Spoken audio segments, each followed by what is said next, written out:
Let's do an example with constant acceleration in one dimension. You throw a ball straight up with an initial speed v. What is its speed when it reaches half the maximum height it will attain? Ah yes, another problem with no numbers at all, the type physics teachers love. So how do we go about solving that? It all starts with a picture. So you have some ball, and you start throwing it up with an initial speed v, and then it reaches some maximum height. We don't know what that is, so let's give it a letter. We'll call that h. Now what we're interested in is that point in time when it reaches half that value, h over 2. It starts with some initial velocity v, but then it'll have some new velocity, which I've called v sub 2, when it reaches half the height. So we need a coordinate system. I've put the 0 at the coordinate system at the point where it's released, and I have positive x up. So what physics applies to this problem?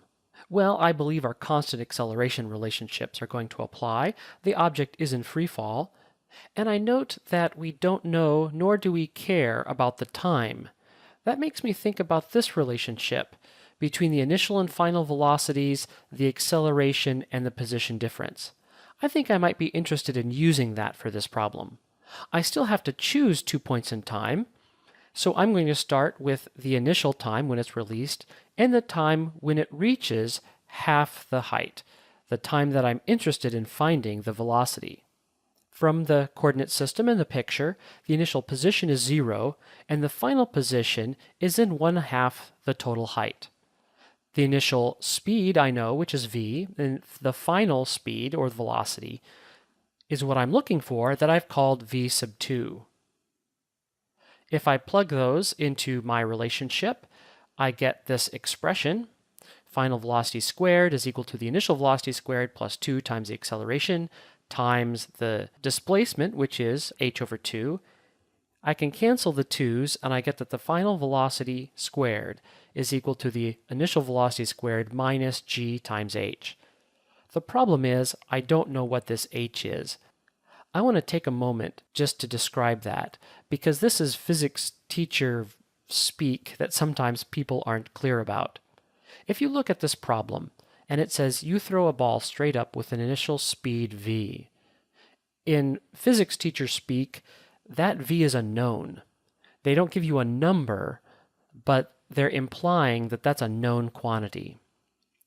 What is its speed when it reaches half the maximum height, which isn't labeled at all? That implies that this h is considered unknown. So we need to find the height h. So if we go back and choose the 2 points in time between when it's launched and when it reaches its maximum, perhaps we can find what that value of h is. So I've redrawn the picture, identifying our new initial and final points in time. Here, I know the initial position is 0, and the final position is now the maximum height, h, and the displacement then is just that h. My initial velocity, I know, is v, and here the final velocity is 0. The acceleration is still negative g.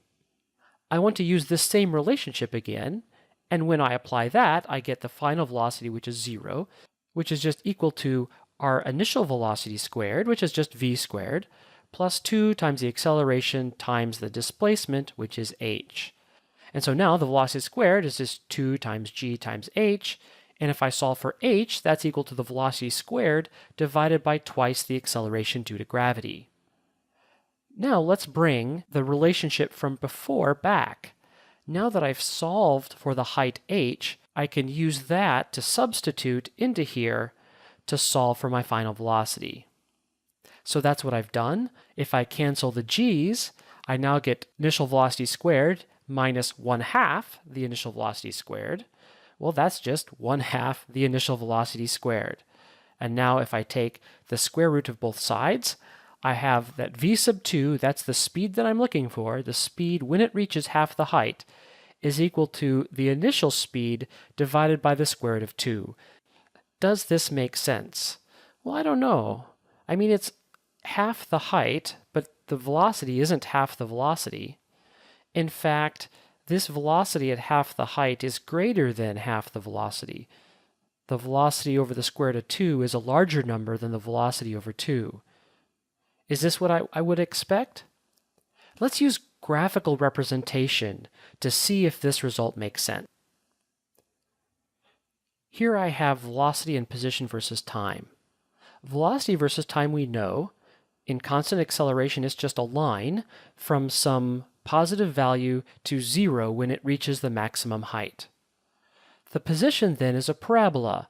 It starts with a large positive slope and ends where the slope is flat, where the velocity goes to 0. At this point, then, is when the position has reached its maximum height. And so if we go to about half that, there's h over 2. So this is the position when it's reached half its height. Note that that's not half the time either. So where is this? If we go up to the top, that goes here. So here is v sub 2, the velocity when it reaches half the height. So it's lost some velocity, but not half its initial velocity, consistent with what we found before. So we have some confidence we got the right answer.